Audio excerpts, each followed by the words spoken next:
people can say they beat Tiger Woods at his own game. But one man gave him a run for his money, and it's not golf we're talking about. For an entire year, this man, Anthony Lamar Taylor, passed himself off as Tiger Woods. We're talking about identity theft, and this was one hazard Tiger never saw coming. He's arguably the greatest golfer who ever lived and one of the most recognizable athletes in the world. So how did Taylor manage to pose as Tiger Woods for a whole year and steal more than $50,000 in merchandise while using Tiger's good name? In an interview on ESPN's Outside the Lines, Tiger described what it's like being a victim of identity theft. He said, "It's a violation really of your own persona. You feel like you've been violated because you feel like you didn't do anything wrong." But Taylor did.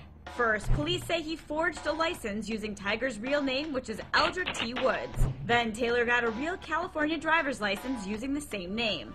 Soon after, he had a social security card made and then started obtaining credit at different stores around Sacramento.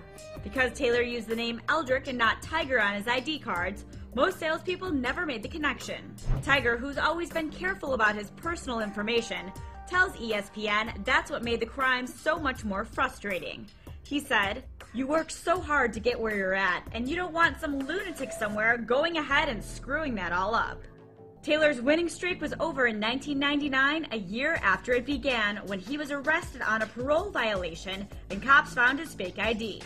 Taylor was eventually convicted on 8 counts of fraud, and due to California's 3 strikes rule, was sentenced to 200 years to life, which he is now appealing. Tiger told ESPN he's glad the whole ordeal is over, but felt like this was one game he couldn't control. It's one of those things that it probably is going to happen to somebody at some point in time, and you just hope that it doesn't.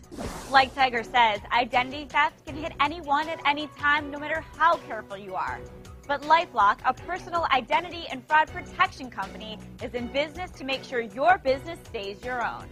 To check out how LifeLock can guarantee your good name, go to lifelock.com and protect yourself. For CelebTV.com, I'm Kelly Zink.